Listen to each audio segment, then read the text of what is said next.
कुमार पांडे जी हमारे standing committee की मैं साक्षी था और एक साल के अंदर जिस तरह का सफर महानगर पालिका ने तय किया है और उसमें नंदू भाई का भी बहुत बड़ा हाथ है। मैं आपको और आपकी पूरी टीम को मुबारकबाद देता हूं कि आज औरंगाबाद में स्मार्ट सिटी प्रोजेक्ट को हमने कामयाब करके दिखाया है। मेरा सिर्फ यही है कि आज हमने स्मार्ट सिटी प्रोजेक्ट को हमने कामयाब बनाया है, सक्सेसफुल बनाया है। बहुत आगे कुछ करना बाकी है। अब उसी तरह से हम शहर को किस तरह से स्मार्ट बना सकते हैं उसके लिए हम सबकी कोशिशें रहनी चाहिए।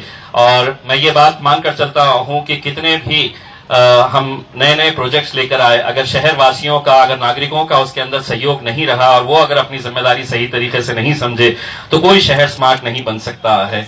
मैं कुछ दिन पहले स्मार्ट सिटी का रिव्यू करने के लिए इंदौर शहर गया था और इंदौर शहर देखने के बाद ये एहसास हुआ कि वहां के अधिकारी नहीं, वहां के लोग इतने जागरूक है कि उन्हें ये लगता है कि ये मेरा शहर है और इस मेरे शहर को मैं कैसे स्मार्ट बना सकता हूं।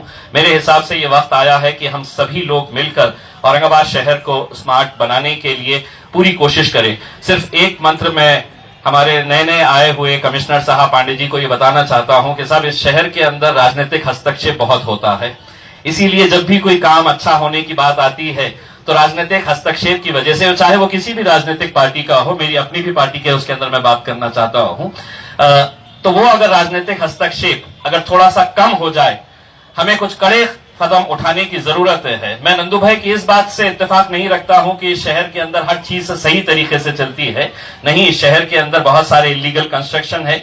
इस शहर के अंदर जो हमारे रोड के काम है वो बराबर तरीके से नहीं होते हैं। इसी वजह से कल आप ही के मंत्री को जाकर बीबी के मकबरे के अंदर मायना करना पड़ा और वहां पर अधिकारियों के ऊपर कार्रवाई करनी पड़ी। वो बीएमसी का काम है लेकिन औरंगाबाद शहर के अंदर का ही ये है। इसीलिए मैं चाहूंगा कि राजनीतिक हस्तक्षेप थोड़ा सा कम हो।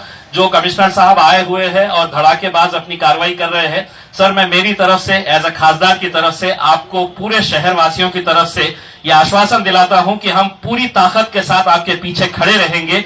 जो काम इस शहर के विकास के लिए रहेगा उस विकास के अंदर किसी भी तरह का कोई भी रुकावट नहीं आएंगी, ये हम आपको आश्वासन देते हैं। नंदू भाई को ये कहना चाहता हूं कि आपके कार्यकाल के अंदर बहुत अच्छे अच्छे काम भी हुए हैं, हम उसकी सराहना करते हैं। लेकिन नंदू भाई जो अच्छा हुआ है हम उसकी अच्छी बात करते हैं और जहां कहीं गलत हुआ है हम ये उम्मीद करते हैं कि आप भी हमारा साथ दें और ये कहे कि ये गलत काम हुआ है। तो सही को सही कहना और गलत को गलत कहना ये बहुत हिम्मत की बात होती है राजनीति के अंदर। तो हम दोनों मिलकर अगर ये करना शुरू कर डालें तो मेरे हिसाब से ये शहर बहुत आगे बढ़ेगा। मैं तमाम लोगों को एक बार फिर से मुबारकबाद देता हूं, स्मार्ट सिटी के तमाम कंडक्टर्स, ड्राइवर्स को भी मुबारकबाद देता हूं और उम्मीद करता हूं ये शहर जो स्मार्ट सिटी की तरफ आगे बढ़ रहा है उसमें हम सभी लोग सहयोग करेंगे। बहुत बहुत धन्यवाद।